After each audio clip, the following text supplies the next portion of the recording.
नमस्कार, स्वागत है आप सभी का आपके अपने ही परिवार हनुमान सेवा परिवार में। आशा करते हैं कि प्रभु श्री हनुमान जी और परम पूज्य बाबा महाराज जी आप सभी पर असीम कृपा बनाए रखें। दोस्तों, बाबा महाराज जी के समय अनेकों हनुमान मंदिर का निर्माण हुआ और उनमें हमारे प्यारे हनुमान जी के विग्रह की प्राण प्रतिष्ठा हुई। महाराज जी हमेशा अपने भक्तों को प्रेरणा देकर जगह जगह हनुमान मंदिर बनवाते चलते थे और कालांतर में वही हनुमान मंदिर भक्तों का कल्याण कर रहे हैं। इसलिए महाराज जी हमेशा सुधीर दादा को कहा करते थे कि दादा, मैं तो धरती पर धर्म का प्रचार करने आया हूँ। मुझे तो ये शरीर ही बंधन की तरह मिला है। मैं जल्द ही सेंट्रल जेल से आज़ाद हो जाऊँगा। और महाराज जी के द्वारा दी गई ये प्रेरणा सदैव चलती रही, बनती रही। आज भी अनेकों हनुमान मंदिरों का निर्माण बाबा महाराज जी के भक्तों द्वारा किया जा रहा है और जगह जगह हनुमान जी को विराजा जा रहा है। यही धर्म का प्रचार है, यही भक्ति का प्रचार है। आज आपको एक ऐसी अनोखी घटना सुनाएंगे जो वृंदावन की है। वहाँ पर ना सिर्फ महाराज जी ने अपने भक्त की रक्षा करी, अपितु हनुमान मंदिर और हनुमान जी के विग्रह की भी रक्षा करी। वीडियो में अंत तक बने रहिएगा। और दोस्तों, इससे पहले हम आगे बढ़ें, आप सभी से एक छोटी सी गुजारिश है, इस वीडियो को ज़्यादा से ज़्यादा लाइक कीजिए और ज़्यादा से ज़्यादा शेयर भी कीजिए। आप लोग शेयर बहुत कम करते हैं। और जो लोग चैनल पर नए हैं, प्रथम बार वीडियो देख रहे हैं, ये आप ही का परिवार है। चैनल को सब्सक्राइब कर लीजिए और बेल आइकन को ऑन कर लीजिए ताकि आने वाले समय में सभी नए वीडियो आप तक सबसे पहले पहुँचें। आइए बिना देरी करे ले चलते हैं आपको इस बहुत ही अद्भुत घटनाक्रम पर। दोस्तों, एक श्रीमती सरस्वती शाह हुई हैं। दोस्तों, श्रीमती सरस्वती शाह अपने कार्य में बहुत ही अनुशासित पूर्ण रहती थी।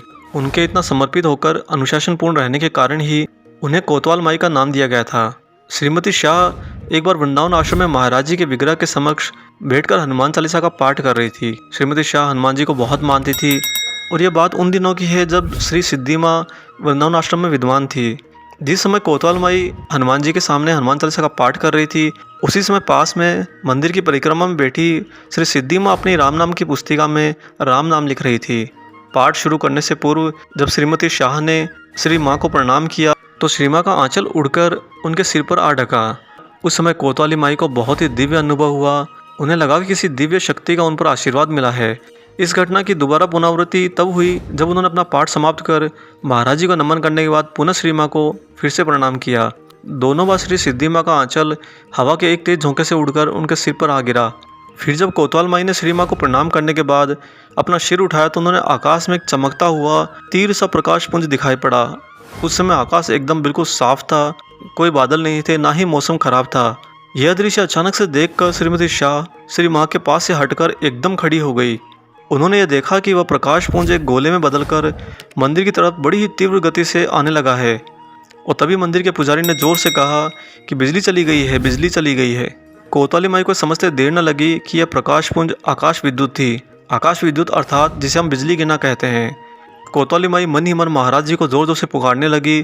तभी अचानक उस गोले ने अपनी दिशा बदल ली और आश्रम के पूर्व में ही 600-700 गज दूरी पर एक अर्धनिर्मित मंदिर तथा उसमें स्थापित हनुमान जी की मूर्ति से वह धमाके के साथ जाकर जा टकराया और इसी के साथ वह पृथ्वी में समा गया। मतलब आकाश से गिरने वाली बिजली उस समय अचानक अर्धनिर्मित मंदिर और उसमें विद्वान हनुमान जी से जा टकराई थी। और जिन हनुमान जी के विग्रह पर वह बिजली गिरी थी उनकी अभी प्राण प्रतिष्ठा नहीं हुई थी। बिजली के उस प्रकाश पुंज का तीव्र इतना तेज था कि उसके टकराने से मंदिर तथा हनुमान जी का विग्रह पूर्ण रूप से खंड खंड हो गया। लेकिन बहुत ही आश्चर्यजनक बात यह थी कि उसी मंदिर के ऊपर लहराता हुआ झंडा अभी भी वैसा का वैसा ही लहरा रहा था। इतनी जोर से बिजली गिरने से पूरे मंदिर का निचला हिस्सा खंड खंड हो गया, यहाँ तक कि हनुमान जी का विग्रह तक बिखर गया। फिर भी झंडे का बाल तक वहाँ का नहीं हुआ। और साथ ही दोस्तों, इस प्रकाश पुंज से कोतवाली माई भी नहीं बच सकी। उनका चेहरा बिल्कुल काला पड़ गया और वो अपनी जगह पर ही खड़ी हुई 3-4 बार घूमकर अचानक से गिर पड़ी। परंतु बाबा जी, हनुमान जी तथा श्री माँ के आंचल ने उस विद्युत गोले के इतने पास आ जाने के बाद भी दिशा बदलकर न केवल मंदिर और आश्रम को बचा लिया वरन कोतवाली माई के जान की भी रक्षा हो गई। आने वाले समय में काफ़ी दिनों तक उपचार चलने के बाद कोतवाली माई सामान्य हो पाई और इस घटना के बाद उस हनुमान मंदिर का पुनर्निर्माण किया गया और उसमें स्थापित हनुमान जी के विग्रह को नाम दिया गया बिजली वाले हनुमान जी। अतः जब भी कभी आपका वहाँ पर जाना हो, इस दिव्य जगह का दर्शन अवश्य करें।